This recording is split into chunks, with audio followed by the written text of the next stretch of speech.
I want to talk about a couple of things Irish people do that may get lost in translation to Americans who are not so familiar with us. We are a strange but lovable people. Oh, if you've never seen me before in your life, I'm Diane. I'm an Irish girl from Ireland. I like to talk about stuff and things. I mean, you always hear Americans say they love the Irish. God, you're Irish! I love Irish people. They're just mad, aren't they? They're just mad. We're so friendly, we're so polite, and listen, I'm delighted for us. I really am. But I do want to bring to your attention that a couple of things you think you understand about us, maybe you don't. And it's nothing to do with you. It's because sometimes Irish behaviour can be heavily signal coded. What does it mean? What does it mean? We do a lot of emotional half sentences and coping mechanisms clouded in humour. So today we're looking at Irish behaviours Americans consistently misread, and I'm going to translate them for you. First off, Americans think Irish people are very polite, and we are, kind of. We are strategically vague. Americans struggle with Irish indirectness. In America, directness is polite. What do I want? I will tell you what I want. I want a flying pony. In Ireland, directness is aggressive and demanding. We'll see does not mean we will see. It means ask me 3 more times and I will probably give you what I really mean then. Irish. Would you like to come? We'll see. I would rather chew on my own kneecap. Would you like to come? We'll see. I would love to come. That would be a wonderful thing. I am greatly looking forward to it. I do feel sorry for neurodivergent people sometimes in Ireland because that must be really difficult to deal with. That being said, neurodivergent people in Ireland are some of the funniest people you'll ever meet. So, you know, ebbs and flows. Equal sign, equal sign, equal sign, equal sign. So you might say, can you do this thing? Can you get this thing for me? And we'll say, yeah, sure. No bother. It might be bother, but we're not going to say it. I grudgingly accept. In Ireland, politeness is formality, and formality is, I don't quite trust you yet. Now, contextually, of course, there are times, like if you're interacting with a person in a restaurant who's a waiter or waitress, they're going to be polite. You're not trying to get to know them on an interpersonal level. But if somehow you manage to have the banter, have the crack, and break down that barrier, yay for you. Politeness goes kind of out the window and you're more into friendly, familiar, chatty, jokey territory. I look like I'm wearing a toupee. So basically, if you're trying to be besties with an Irish person and they're just being polite,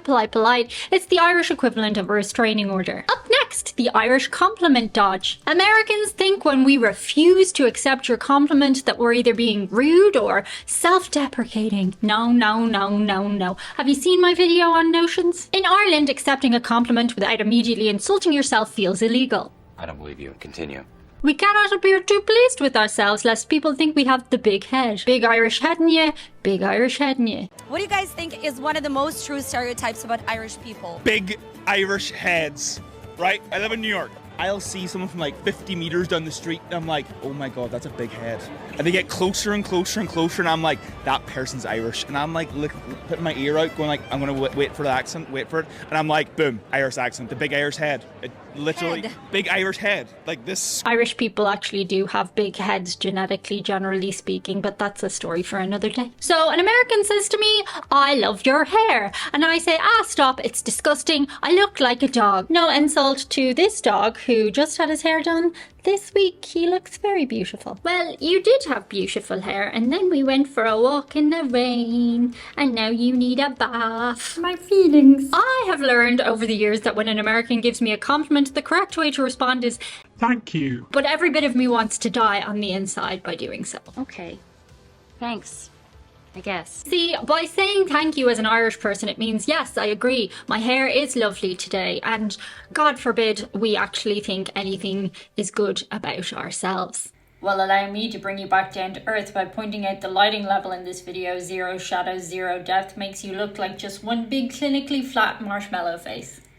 Now, the thing is, a lot of Americans think that as a result, we're very low in self-confidence, hard on ourselves. But that's not actually the case. I don't actually think my hair is disgusting. Well, some days I do. But some days I'm like, nah, my hair's all right. Today is not that day. The world's first bad hair day. But Americans think, oh my God, this person is lacking in confidence. They need to be told more how great they are. And oh my God, I'm so uncomfortable right now. So many compliments. We're not actually down on ourselves. It's just how we are. A simple compliment becomes a full-on psychological negotiation. That's the law. But because I'm acquainted with your customs, I will try and say, thank you. Next up, Irish humour is not just for laughs. It is a psychological coping mechanism. Americans often say Irish people are hilarious. Very funny, you Irish. But the funniest Irish person you know, Mr. American, is probably the least funny Irish person in their Irish town. Irish humour is not about punchlines, it's about survival. The banter is key in Ireland. To survive, you must be able to have the banter, take the piss out of yourself, and make a joke about absolutely everything. Everything's a joke. I know. We joke when we're intimate, we joke when we're deeply uncomfortable, we joke when we're happy, we joke at funerals. Actually, the most jokes you'll ever make will be at funerals. Jokes and jokes and jokes and jokes. At your own expense, usually. Oh, and when an American says, I like dark humour, that doesn't mean anything to an Irish person. Most Irish people have dark humour. Of course, there are like degrees of dark humour. Some people go hella dark. That's a different thing. But most people are veering on the edge of, oh, is that appropriate? I guess so. Next up, Irish emotional expression is not a thing. We prefer vague coded signals. No, I just feel the Irish are underrepresented. Now, some of the younger people are more in touch with their feelings, and hooray for them. We love that for you. They are picking up on things that maybe ultimately mean they won't need to go to a whole bunch of therapy as adults. But they probably will. Everybody ends up talking about their mom and dad in therapy. Therapy has ruined me. You did your best, though.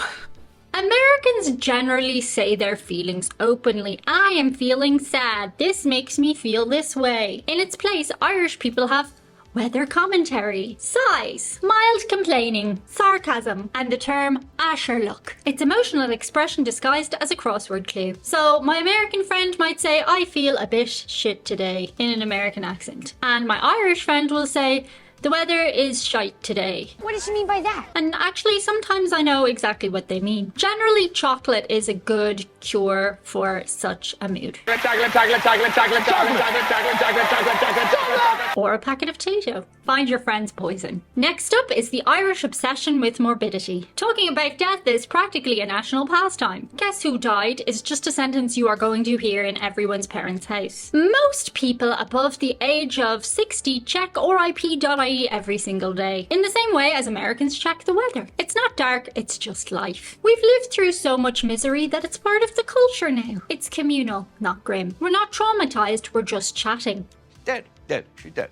Tragedy is a form of connection in Ireland. It's cultural small talk. Of course, if somebody is very close to you and they pass away, that can hit hard. But generally speaking, when we're talking about the everyday, whoever died today, that's just talk. Ireland is old and melancholy is our cultural seasoning. We weave it into the daily chat. Next, the word grand. Now, if you've never heard an Irish person say the word grand or had them explain it to you, you probably think grand means big. Grand.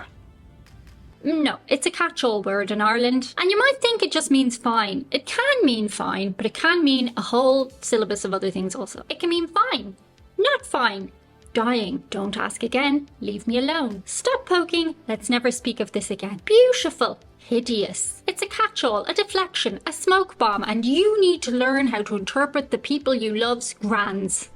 We all have 50 million variations of it. What? You have the fun of figuring them out. Suspicion of friendliness is the next one, especially in service work. In Ireland, we don't have the tipping culture America has. Get a picture of a restaurant check with no tip. Sometimes you will tip if you've had like a really amazing meal at a restaurant. Thank you so much. Or just if you've put them to a lot of work, there's 12 people at your table, you're going to leave like a 10% tip. But in Ireland, service workers don't rely on tips, so their friendliness level is just, well, normal. If they seem blunt, it's because they don't need to upsell you or perform for you. They just need to bring you the thing that they're there to bring you. It is their job and nothing more. Eat your food.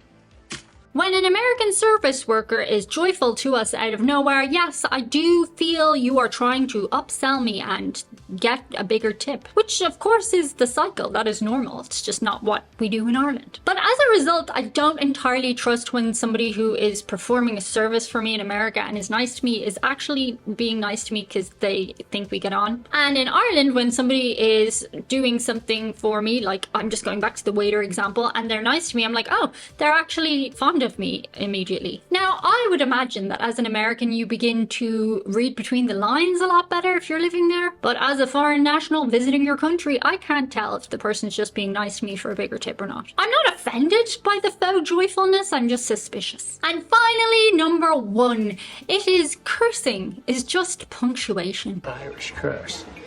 American people call it foul language, and some people actually get very offended by it. To which I have to say, I do think you need to get out more. There are a whole lot of really bad things going on in the world right now, and if you're finding a bit of dirty language upsetting, I do think you maybe need to get a life a little bit. But I am Irish, so I'm coming from a different place. Nobody in Ireland is offended by cursing. It's flavour, it's texture, it adds dramatic emphasis. Take that, curse! Take that curse! Now, when I do get too into it, like when I'm around a lot of Irish people and I start effing and blinding every second word, my mom will tell me, you know, you need to calm down a little bit, you're cursing a bit too much. But for some people, they just do it all the time. We were forced to speak English, and as a result, we're gonna eff and blind every second word. It's just become part of our culture. It's the music of the language. So next time an American says to you, I love the Irish, they're just so friendly and polite, you say they probably didn't like you at all. But we'll just keep that one between you and me. Shout out today to a couple of patrons who made this video possible. Our first shout out comes from the lovely Craig Babbitt, and he wants to shout out his oldest twin nieces, McKenna and Riley, on their 18th birthday as they get ready to finish high school and prepare for university. He says you are both remarkable in your own unique ways, and he's extremely proud to be your uncle. Happy birthday, girls, and thank you so much, Craig. Our second lovely shout out comes from Brian Ediger, and he wants to wish everyone a very happy Thanksgiving. Brian says he hopes you all have a great and safe holiday with family and or friends. Thank you so much, Brian. Thank you so much, guys. That's it for today. See you on the other side. Bye.